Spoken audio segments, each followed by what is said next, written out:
आप कह रहे हैं कि खट्टर साहब डर गए, भाजपा डर गई, जेकेएम पार्टी की हवा देख के, ऐसा कुछ अति आप विचार करिए, मैं कहाँ खड़ा होके चुनाव की शुरुआत कर रहा हूँ। आप देखिए कहाँ खड़ा होके मैं शुरुआत कर रहा हूँ। मैं यहाँ पे आया हूँ, कोई नहीं हरा सकता है, इस सत्ता कोई नहीं डिगा सकता। पीछे देखिए, आप भी भाजपा की बहुत बड़ाइयाँ करते थे, आप भी दुष्यंत को आशीर्वाद देते थे, यूँ तो ना करो भाई। तो फिर क्या हो गया? मजे से आशीर्वाद दिया तो दुष्यंत जो है ना उप मुख्यमंत्री है, क्या बुराई है? वही आशीर्वाद दिया तो उप मुख्यमंत्री है। तो आपका ऑफिस खोलने का कोई निर्णय नहीं था आदमपुर में, लेकिन जब यह सूचना मिली सारा काम भाग दौड़ में फटाफट में तो नहीं होगा। हाँ, ये बात बिल्कुल सत्य है कि सरकार ने बहुत जल्दी भय का माहौल बनाया। सरकार खुद डर गई है। सरकार ने दिमाग में ये आंकड़ा नहीं आया भाई, अगर आप ये इलेक्शन हार गए तो पार्टी का नाम, फेस, सब कुछ गर्त में चला जाओ, जमा डाउन चला जाओ। सारे यहीं तो थे, पीछे भी सारे लोग यहीं थे। कौन सा नया बदल के आ गया भाई? इसलिए जनता तो बड़ी ताक में बैठी है। उनको ये दिमाग में कौन रहा था भाई किसको वोट देंगे, ऐसा कैसे हो सकता है? मैं तो भाई सारे भैया ना भाई, मेरी राम राम। मैं जगदीप शर्मा, स्टेप अप जे सर यूट्यूब चैनल पर आपका स्वागत करता हूँ। जेकेएम पार्टी जनता कल्याण मोर्चा, स्वामी जसमेर जी महाराज बाबा की सरकार, खुद आप उम्मीदवार बन गए जी। यहाँ पे सीधी सी बात है, घुमा फिरा के नहीं करूँगा मैं। हाँ बिल्कुल ठीक है। हमारी पूरी पार्टी का मन हुआ और आदमपुर की जनता का हमें समर्थन मिला और हमने ये तय किया कि अब इस पूरे बड़े अखाड़े में मेरे को ही आना चाहिए। उम्मीदवार नहीं मिला कोई, शायद नहीं मिलने की बात भी नहीं होती और फिर नई पार्टी भी होती है। हम बड़ी सच्चाई पे चलते हैं, इसमें कोई बड़ी बात नहीं। मैं भी ये सोच रहा था कि भाई नई पार्टी है। 2014 में बीजेपी ने भी सारे उम्मीदवार मांग कर लिए थे और आम आदमी पार्टी ने तो इश्तिहार निकाले थे कि भाई कोई चुनाव लड़ना चाहता हो तो आ जाएं। अभी जेजेपी ने भी दूसरी पार्टियों से लिए थे। अब यहाँ एक ही चुनाव है, जनता का बड़ा प्यार और प्रेम है, इसलिए बड़ा अखाड़ा है। बड़े बड़े लोग अपने आप को कहते हैं कि भाई हम किसी को चुनाव जीतने नहीं देंगे, बीच में आने नहीं देंगे, किसी को लड़ने नहीं देंगे। इसलिए निर्णय हुआ सबका मिलके कि इस लड़ाई में हम स्वयं सामने रहेंगे। कोई इस टाइप का समीकरण तो नहीं निकाला आपने भाई? 2 महीने पहले जजपा बनी थी, फिर उन्होंने जींद का बाई इलेक्शन लड़ा दिग्विजय चौटाला जी ने, नेक्स्ट टाइम जब इलेक्शन हुआ तो उप मुख्यमंत्री बन गए। कहीं बाबा जी भी नहीं सोच रहे भाई ज्योतिषी आंकड़ा काट लें, 2 महीने हो गए नई पार्टी बनी ना, बड़ा उपचुनाव है, लड़ ले वहाँ, higher risk, higher profit, higher loss, सब कुछ है। तो इलेक्शन हार गए तो नेक्स्ट गेड़े में उसमें थोड़ा सा फर्क है जी। दुष्यंत जी डिप्टी चीफ मिनिस्टर बने हैं, हमारी पार्टी का चीफ मिनिस्टर बनेगा, ये इस तरह का थोड़ा सा फर्क है। बाकी सारा यूं का यूं, नई पार्टी है, उपचुनाव है और फिर इसके बाद आगे चुनाव है। वो भी जी यमुना पार भेजा था उस पार्टी ने, लेकिन उसे गले में मिलकर उड़ाए टक गए रास्ते में, यमुना पर गए ही नहीं। हाँ तो आप करे गए नहीं तो डिप्टी चीफ मिनिस्टर हैं जी, लेकिन हमारा तो सबका जहाज है, महात्माओं का तो सीधा रास्ता होता है। कहीं दिमाग में ये आंकड़ा नहीं आया भाई, अगर आप ये इलेक्शन हार गए तो पार्टी का नाम, फेस, सब कुछ गर्त में चला जाओ, जमा डाउन चला जाओ। आप लोगों को अभी तक ये बात जची नहीं है। आप आदमपुर के गांव में जाकर देखो, सारे लोग इस बात के ताक में बैठे हैं। अब आप ये बताइए, जितने उम्मीदवार हैं सारे यहीं तो थे, पीछे भी सारे लोग यहीं थे। कौन सा नया बदल के आ गया भाई? इसलिए जनता तो बड़ी ताक में बैठी है। उनको ये दिमाग में कौन रहा था भाई किसको वोट देंगे, ऐसा कैसे हो सकता है? मैं पानीपत में था, आपका कार्यक्रम था, बड़ा प्रोग्राम था, और तब एकदम मैसेज आया कि भाई आदमपुर में उपचुनाव है। आप भी हक्के बक्के रह गए वो सीन देख के, और मेरे ख्याल से इतना जल्दी तो आपका ऑफिस खोलने का कोई निर्णय नहीं था आदमपुर में, लेकिन जब यह सूचना मिली सारा काम भाग दौड़ में फटाफट में तो नहीं होगा।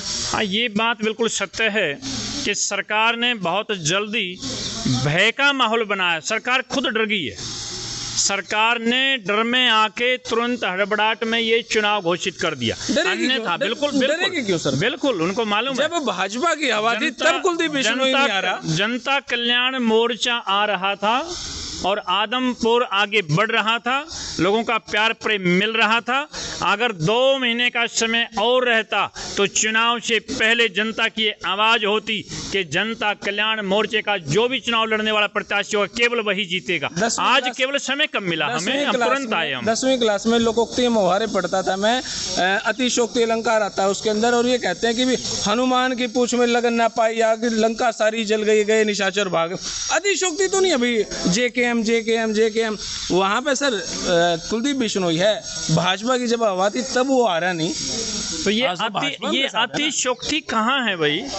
हनुमान की पूंछ में आग लगी नहीं थी, लंका इतनी बड़ी थी, गढ़ इतना बड़ा था, और उन्होंने में इतना अहंकार और घमंड था, और हनुमान को पकड़ के बांध के और उसकी पूंछ में आग लगाई थी।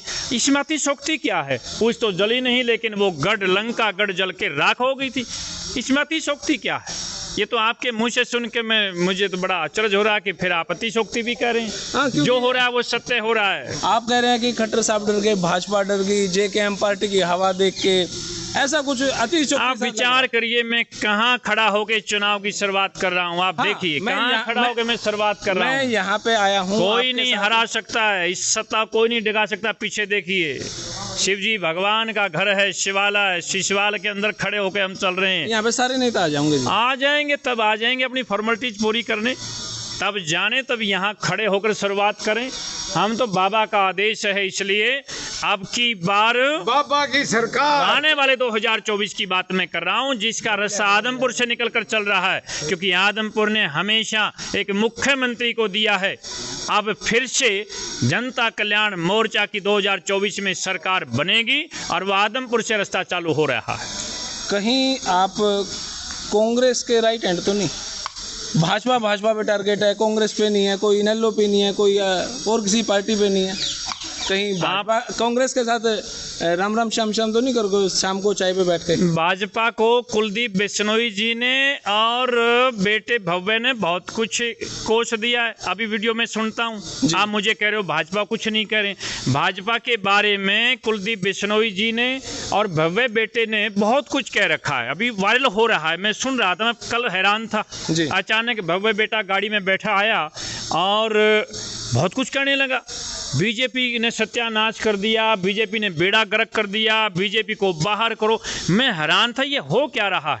आप भी भाजपा की बहुत बड़ाइयाँ करते थे, आप भी दुष्यंत को आशीर्वाद देते थे, यूं तो ना करो भाई। तो फिर क्या हो गया? मजे से आशीर्वाद दिया तो दुष्यंत जो है ना उप मुख्यमंत्री है, क्या बुराई है? वही आशीर्वाद दिया तो उप मुख्यमंत्री है, इसमें हुड्डा साहब के भी आपने। हाँ, तो फिर क्या हो गया? हुड्डा साहब भी ठीक, अच्छे स्वस्थ हैं, चल रहे हैं। सवाल ये नहीं है, सवाल कुलदीप और केजरीवाल का है। कांग्रेस इनेलो बीच में अरे हटाने की, जब उनकी कोई चर्चा ही नहीं हो रही है। हरियाणा प्रदेश का नाश तो केजरीवाल करना चाहता है। पंजाब में चुनाव हुआ और वहाँ पर बयान दे रहा है कि पंजाब में सरकार बन जाए तो हरियाणा को एक बूंद पानी नहीं दूंगा। क्यों भाई?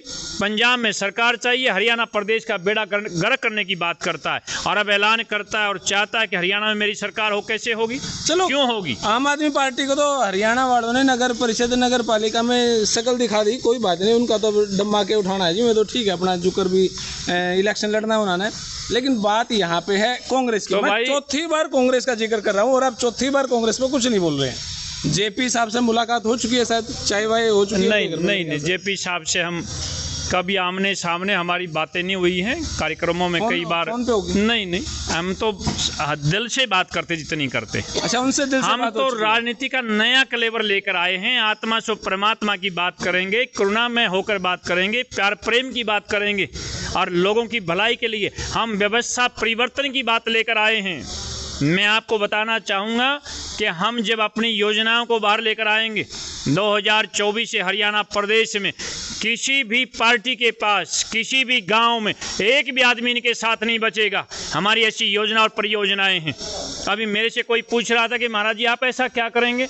मैं अभी आदमपुर में गया था, मैं ऑफिस देखने गया था, तो भारतीय जनता पार्टी के कुछ लोग दौड़े दौड़े आए, उन्होंने प्रणाम किया कि महाराज जी चाय पी लो, हम भारतीय जनता पार्टी के पदाधिकारी हैं, लेकिन आप एक बार चाय पी जाओ। मैंने कहा लाओ भाई, हम द्वेष नहीं रखते। हमने चाय पी तो वो कहने लगे कि महाराज जी मैं तो बीजेपी में ही हूँ, लेकिन मेरा सारा परिवार मेरे से नाराज़ है कि बीजेपी में आप अकेले रहो। मैंने कहा आप अकेले ही रहेंगे, भारतीय जनता पार्टी की बात हो या किसी और सरकार की बात हो, हम ये ऐलान करते हैं कि जनता कल्याण मोर्चा किसी भी गांव में इनके पास कोई आदमी नहीं छोड़ेगा। कहेंगे ऐसा क्या हो सकता है? मैंने कहा बेटियों के लिए आगे बेटी पढ़ाओ, बेटी बचाओ, बेटी बढ़ाओ की बात करते हो, लेकिन जब बेटियां पेपर देने जाती हैं, आपको मालूम है कि 5-5, 6-6 जिले पार कराने के भेजते हैं बेटियों को। क्यों भाई? क्यों सत्यानाश करते हो बेटियों को सर्दी में, गर्मी में? क्या अपने जिले में पेपर नहीं दे सकती हैं? और जब बेटी आओगे तो अपने घर है पेपर और जब बेटी पेपर देने जाती है, मजाक की बात नहीं है जगदीप जी, नाक और कान का उतरवाते हैं। इससे पेपर से क्या मेल है? बेटे की चुन्नी उतरवाते हैं, सरेआम बेइज्जती कराते हैं। किसी की सरकार हो, किसी पार्टी का नेता हो, सारे ने मिलकर ये काम किए हैं। ये जिक्र आप ही उठा रहे हो, कोई और उठा नहीं रहा इस मामले को। इनको क्या पता? वही मैं कह रहा हूँ, ये हमारे नहीं है, सारे लोग एक हैं, सारी पार्टी के नेता एक हैं, जनता के साथ कोई नहीं है। अरे भरी सर्दी के अंदर हमारी बेटियां पेपर देने जाती हैं, उनकी जर्सी निकलवाई जाती हैं। भाई क्यों? वो कैसे पेपर दे सकती हैं? बेटियां रोती देखी हैं और ये कहते हैं बेटी पढ़ाओ बढ़ाओ की बात करते हैं। जब हम बीच में आएंगे, लोगों के बीच में, एक आदमी के पास नहीं बचेगा। किसी की कैसी भी पार्टी हो, कैसी भी हो, एक एक लड़का होता है, पेपर देने जाता है, एक्सीडेंट हो जाते हैं, घर के घर उजड़ जाते हैं, ये नाश कराने की बात करते हैं। जनता कल्याण मोर्चा ये ऐलान करता है, जनता कल्याण मोर्चा की सरकार बनेगी और सारे जवान बेटी और बेटे अपने ही जिले में पेपर देकर नौकरियां प्राप्त करेंगे। कौन इनके पास बचेगा? मैंने यूं लगा कि भाजपा, आप ये मुद्दे जरूर उठा रहे हो, लेकिन भाजपा के ऊपर भ्रष्टाचार का कोई आरोप आप या कोई भी पार्टी नहीं लगा पाई है। क्या मुद्दे ही खत्म हो गए हैं विपक्ष के पास, या विपक्ष ही खत्म हो गया है भाजपा के सामने? आप मुद्दों की बात करते हो, मैं तो ये कह रहा हूँ, मैं तो ये कह रहा हूँ कि आप गांव में जाकर एक बार जरा बात कर लें। एक भी तो किसी का मुद्दा नहीं बचा जिसको यूं कह दें कि ये बात हमारे लिए ठीक है।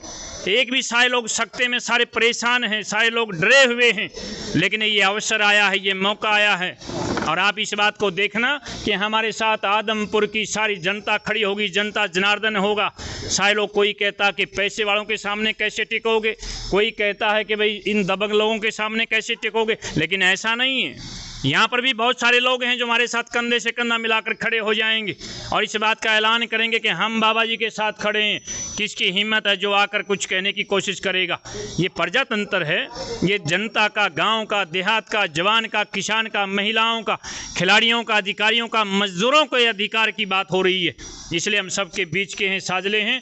आप लोग इसको अलग से ना लेकर चलें, हमारा भी हक अधिकार है, हम चुनाव लड़ने आए हैं। जेकेएम पार्टी के पास एक जबरदस्त चेहरा था, वो प्रचार प्रसार के लिए इंडिविजुअल था, भाग सकते थे कहीं भी, लेकिन अब वो चेहरा खुद इलेक्शन लड़ रहा है। तो फिर मैं, अब आपका ब्रांड एम्बेसडर कौन रहेगा? क्या हो गया? मैं सबके बीच में हूँ। ये हमारी मेरे 41 की स्टार प्रचारकों की अभी स्टार प्रचारक की बात थी जी। ये हमारी 41 हमारे स्टार प्रचारक हैं हमारी पार्टी के। भारतीय जनता पार्टी के तो 36 हैं जी। ये हमारे 41 हैं, जिसमें सारे पदाधिकारी हैं। ये हमारी, आपने स्टार प्रचारकों की जो लिस्ट दिखा रहे हो ना जी, मैं तो उनमें नाम एक आधा कभी भी नहीं सुना। ये स्टार प्रचारक ये आपके ही पार्टी के हैं बस? हाँ, ये हमारी पार्टी के हैं जी। और दूसरी पार्टी वाला किसकी पार्टी का है? मैं तो लोग जानते हैं, उनको पहचानते हैं। अरे कमाल है, हमें कौन नहीं जानता है, पूरा हरियाणा प्रदेश जानता है। आपको जानते हैं, लेकिन आपके स्टार प्रचारक नहीं। आप ये बताइए, राम अवतार शर्मा जी हैं जी, राम अवतार शर्मा जी को कौन नहीं जानता है? तो क्या जो बड़े, जो पहले के नेता शर्मा हैं, उन्हीं का अधिकार रहेगा? ये शर्मा, ये ब्राह्मण समाज के हमारे नेता हैं। आप जिनका जिक्र कर रहे हो उनका परिवार का सदस्य भाजपा में है। किनका? इनका जी। अरे कुलदीप बिश्नोई का भाई कौन सी पार्टी में है? ये बताइए। कुलदीप बिश्नोई का भाई कौन सी पार्टी में, आप बताइए। उनके तो फिर भी बहुत सारे स्टार प्रचारक हैं। और इन लोग के परिवार के किस पार्टी में हैं? जजपा के किस पार्टी में हैं? ऐसी बातें नहीं हैं जी। आप लोग, सीधी सादी बात है, इस बार बाबा जी के साथ चल पड़िएगा। ये बेड़ा पार करना है, ये सारा गढ़ तोड़ना है, इन पैसे वालों को हराना है। इस बार पैसे वाले बनाम जनता का चुनाव होगा।